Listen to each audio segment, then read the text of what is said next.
தூசியை உதறிவிட்டு ஓடுங்கள். தூசியை உதறிவிட்டு ஓடுங்கள். ஓட்டத்தை துவக்கினவர் அவர் அல்லவா? உன்னை மரண பரியந்தமும் உன்னை நடத்த வல்லவர்.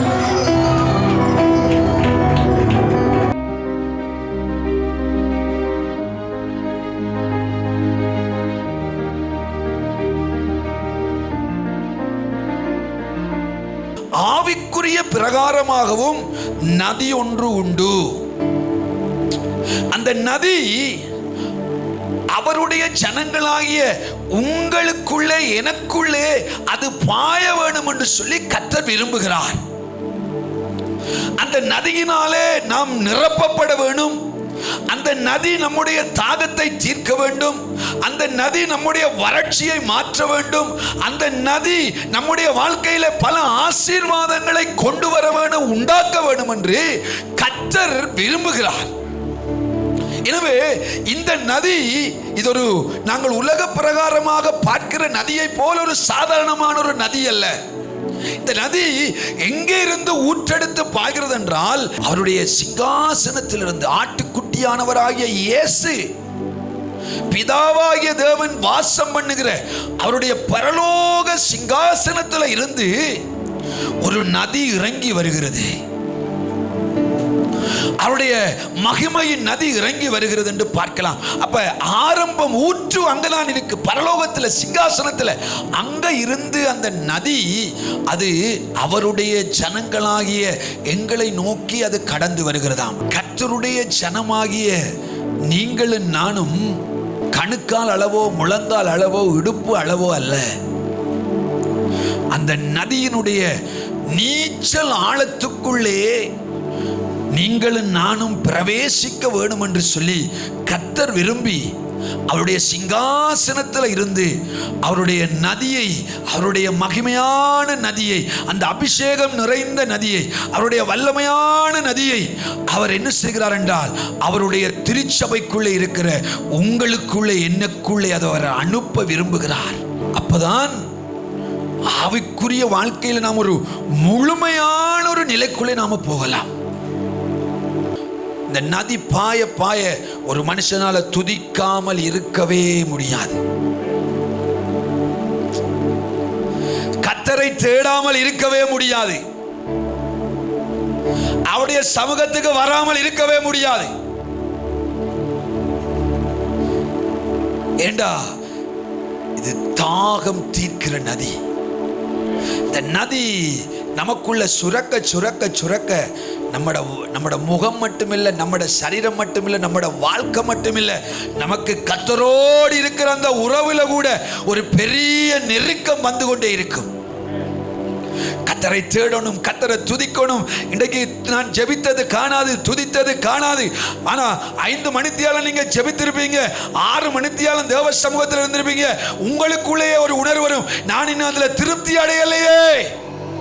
பரிசுத்த ஆவியானவருடைய நதி ஒரு மனுஷனுக்குள்ள பாய பாய பாய பாய அவன் சுத்திகரிக்கப்பட்டு கொண்டே இருப்பான்.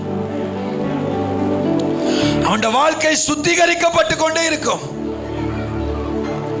எந்தெந்த இடங்களில் பாவ கழும்புகள் இருக்கிறதோ, பாவ கரைகள் இருக்கிறதோ, அது இந்த நதியினால சுத்திகரிக்கப்படும்.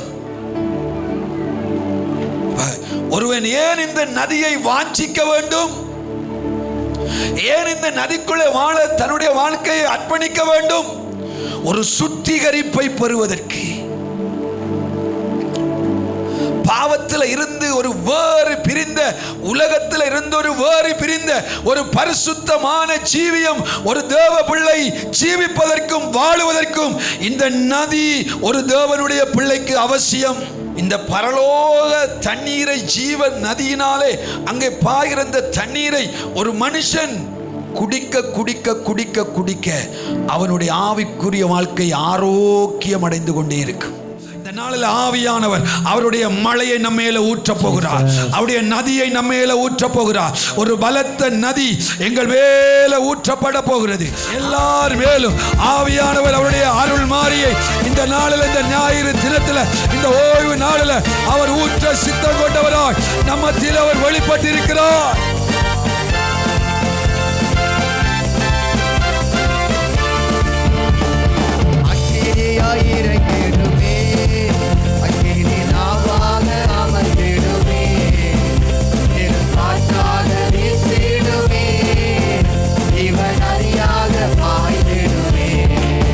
சொல்லுவோம். எங்கள் மேலே, எங்கள் சபைக்குள்ளே காற்றாக வீசிடுமே, பெரும் மழையாக பொழிந்திடுமே. இந்த நாளிலப்பா அக்கினியாய் இறங்கிடுமே, அக்கினி நாவாக உம்முடைய மகிமை. அக்கினியாய் இறங்கிடுமே, அக்கினி நாவாக அமர்ந்திடுமே, பெரும் காற்றாக வீசிடுமே, மகிமை ஆலயத்தை கர்த்தருடைய மகிமை மூடுகிறது, மூடுகிறது, மூடுகிறது, மூடுகிறது.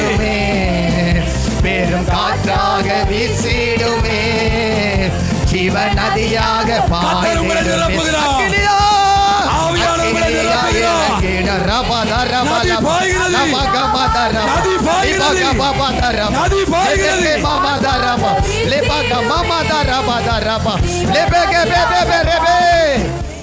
ஜனங்களை நிரப்பி ஆசீர்வதிக்கிறீர். இந்த நெருப்பு அணையாதபடி 7 மடங்காய் உங்களுடைய ஜனங்களுக்குள்ள இந்த அக்கினி பற்றி எரியட்டும். இதை பற்ற வைப்பார்களாக, ஒவ்வொரு நாளும் பற்ற வைப்பார்களாக.